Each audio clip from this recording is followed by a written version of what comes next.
ईरानी supreme leader का Iran की तीनों मुसल्लह अफवाज से तवील मुशावरत के बाद अब क्या फैसला हुआ है, क्या होने जा रहा है, ईरान का प्लान बी अब क्या है, इस वीडियो में मुलाहिजा फरमाइए। जबकि मुस्लिम दुनिया का फ़लस्तीन के बाद अब पाकिस्तान और ईरान की इस बेवजह दुश्मनी ने भी सुकून छीन लिया है।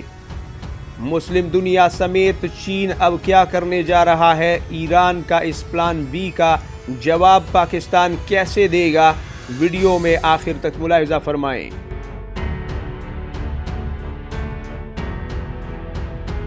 अस्सलामुअलैकुम नाजरीन, मैं हूं उस्मान खान और आप देख रहे हैं द वॉइस ऑफ एशिया। उम्मीद करता हूं कि आप सभी दोस्त बखैर व आफियत होंगे। अल्लाह ताला आपको अपनी हिफ्ज़ व अमान में रखे। नाजरीन, सबसे पहले हम बात करेंगे ईरान के सुप्रीम लीडर की उन मुलाकातों की, उन मुशावरतों की जो कि तीनों मुसल्लह अफवाज को बुला करके उनके साथ एक तवील मुशावरत तय पाई है। कई एक सवालात उनसे किए गए और ये सवालात जो कि उनकी सिक्योरिटी के हवाले से भी हैं और पाकिस्तान की इस फौजी ताकत के हवाले से भी बहुत कुछ पूछा और समझाया जा रहा है वहाँ पे। और ये इतलात भी हैं कि उनसे ये भी बात-पुर्स की गई कि आखिर पाकिस्तान के लड़ाका तैयारे दाखिल कैसे हुए और वो भी 70 किलोमीटर अंदर तक आए और उन्होंने हमला भी किया और टारगेट्स को सही प्रिसिशन स्ट्राइक करके उन्होंने अचीव भी किया। तो आखिर ये सब कुछ कैसे मुमकिन हुआ, हमारा एयर डिफेंस सिस्टम वहाँ क्या कर रहा था, क्योंकि यहाँ पे नाजरीन ईरान ने जो हमला किया था वो तो रॉकेट्स भी इस्तेमाल हुए थे, उसमें ड्रोन तैयारे भी इस्तेमाल हुए थे, लेकिन यहाँ पर एक पायलट्स के ज़रिए से, जंगी तैयारों के ज़रिए से मेन इस हमले को पाकिस्तान ने कंडक्ट किया।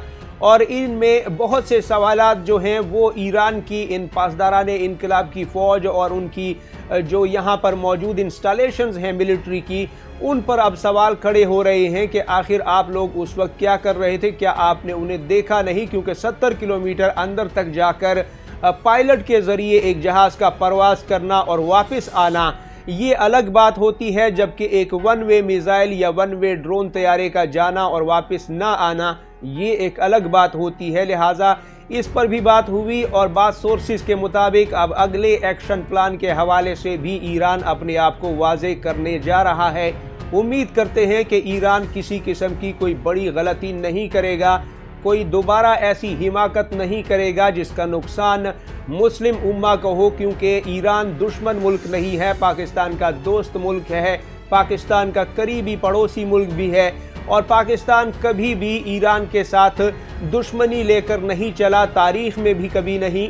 और यहाँ पर अगर आप पाकिस्तान को शाम या इराक समझकर उसके अंदर मिसाइल दागते रहेंगे तो इससे बड़ी अहमकाना हरकत ईरान की तरफ से और कोई नहीं हो सकती, जब आप अपने से कई गुना बड़ी फौजी ताकत को इस तरीके से छेड़ते हैं तो इसके संगीन नतीजे बरामद होते हैं। बहरहाल अब ईरान का प्लान बी जो है वो सामने आ रहा है।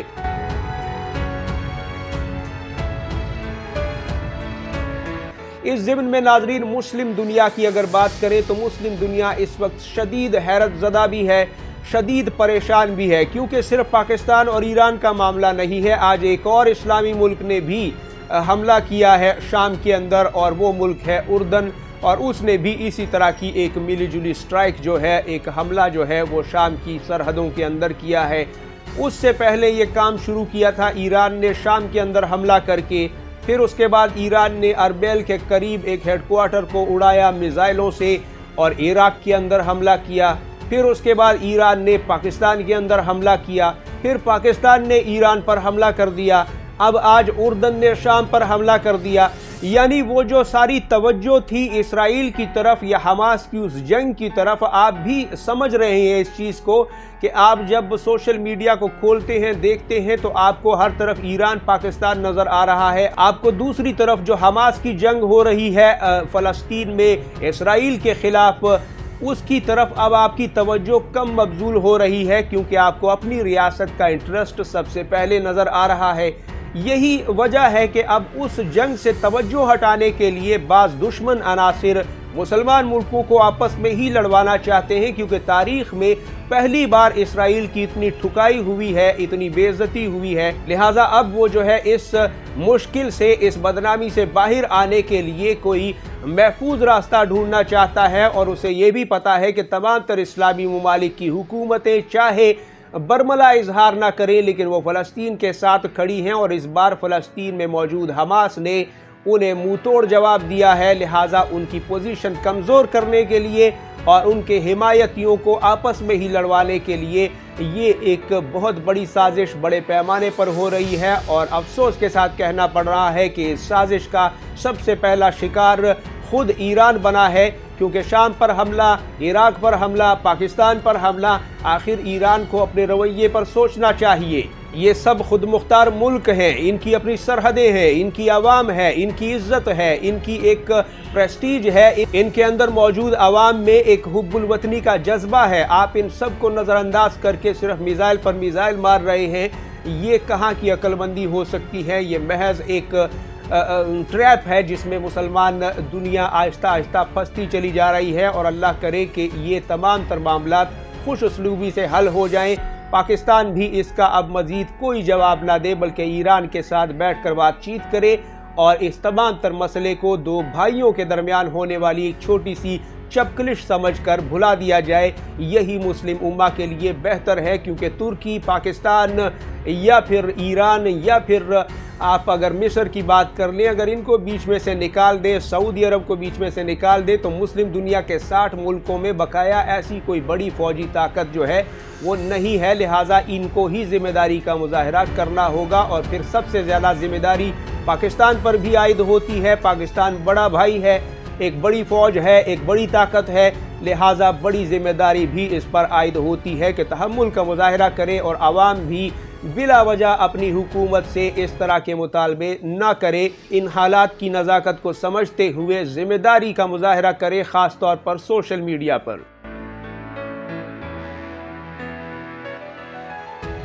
इस हवाले से नाज़रीन, अगर चीन की बात करें तो चीन ने एक तो शुरुआत में ही कहा था कि हम सालसी के लिए भी तैयार हैं और दोनों ममालिक आपस में टेंशन को एकदम से ख़त्म करें और दोनों पीसफुल होकर आराम से तहम्मुल का मुजाहरा करते हुए अभी कोई भी एक्शन ना ले। लेकिन दोनों ममालिक में से ईरान तो ये सब कुछ कर चुका था, पाकिस्तान ने जवाबी तौर पर करके दिखा दिया। अब इसके बाद चीन जो है वो काफ़ी फ़िक्रमंद है, क्योंकि चीन का हज़ारों अरब डॉलर का मंसूबा बेल्ट एंड रोड प्रोजेक्ट, उसमें पाकिस्तान एक अहम तरीन खिलाड़ी है और इसी बलूचिस्तान में गवादर भी मौजूद है। लिहाजा चीन यहाँ पर किसी सूरत जंग तो सवाल ही पैदा नहीं होता कि होने देगा, क्योंकि अगर पाकिस्तान और ईरान चाहें भी तो शायद चीन उन्हें लड़ने नहीं देगा, क्योंकि चीन इस आलमी सियासत को शायद पाकिस्तान या फिर ईरान की निस्बत ज़्यादा अच्छे तरीके से लीड करता हुआ नज़र आ रहा है। उसने ईरान और सऊदी अरब की सुलह भी इसी वजह से करवाई ताकि ये जो मुखालिफ ममालिक हैं मुस्लिम दुनिया के या फिर चीन के, वो तेल के मामले में एक जगह से रियायत और दूसरी जगह से रियायत हासिल करने में कामयाब ना हो सकें। और ईरान और सऊदी अरब दोनों ही तेल की पैदावार के हवाले से बड़े मुल्क हैं, एक ही रेट इस्तेमाल करें। और यूक्रेन पर जो रूसी हमला हुआ है और उसके बाद रूस ने जो तेल की पाबंदियां लगाई थी, उसका फ़ायदा वो मुकम्मल तौर पर उठा सके। ये सारा खेल उसी सियासत का हिस्सा था और इसमें ये सुलह करवाई गई। अब चूंकि सी पैक या फिर बेल्ट एंड रोड प्रोजेक्ट को भी नाकाम बनाने के बहुत से ख्वाहिशमंद मुल्क हैं, और दूसरा ये है कि इस रीजन में इसराइल अब अपनी जो अजारादारी है वो खो चुका है। लिहाजा उसे दोबारा बहाल करने के लिए ज़रूरी है कि इस रीजन के सारे ममालिक एक दूसरे के साथ ही लड़ खप जाएं और इसराइल इस दौरान फिर से अपने पाँव पर खड़ा हो जाए। और इसके लिए चूँकि फ़लस्तीन अब अहमियत इख्तियार कर गया है चीन के लिए भी, चीन के मुकाबले में बनने वाला प्रोजेक्ट, सी पैक के मुकाबले में भारत से यूरोप तक बनने वाला प्रोजेक्ट डायरेक्टली चीन के लिए एक बहुत बड़ा चैलेंज था और ये इसराइल में से होकर गुजरना था। लिहाजा अब उसे एक ताकतवर फ़लस्तीन चाहिए ताकि इसराइल इस मंसूबे को भी कामयाब न बना सके।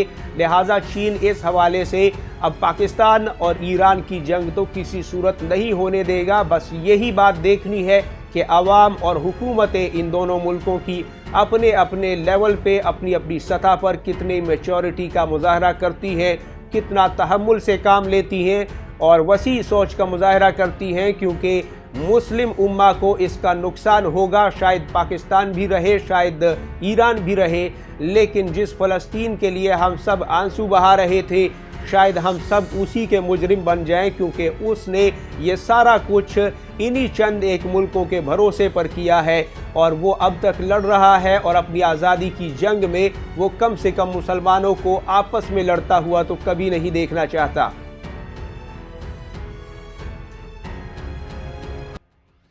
लिहाजा नाज़रीन, आपको लम्हा बलम्हा इस हवाले से अपडेट करते रहेंगे। हमारे चैनल को जिन दोस्तों ने सब्सक्राइब नहीं किया उनसे गुजारिश है कि ज़रूर सब्सक्राइब करें, वीडियो को लाइक और शेयर करें और उस्मान खान ऑफिशियल को भी विज़िट कीजिए। आपकी दिलचस्पी का मवाद वहां अपलोड होता है। अपना और गिरदोनवा के लोगों का सबका ढेर सारा ख्याल रखिएगा। अल्लाह हाफिज़ व नासिर। पाकिस्तान जिंदाबाद, उम्मत मुस्लिमा पाइंदाबाद।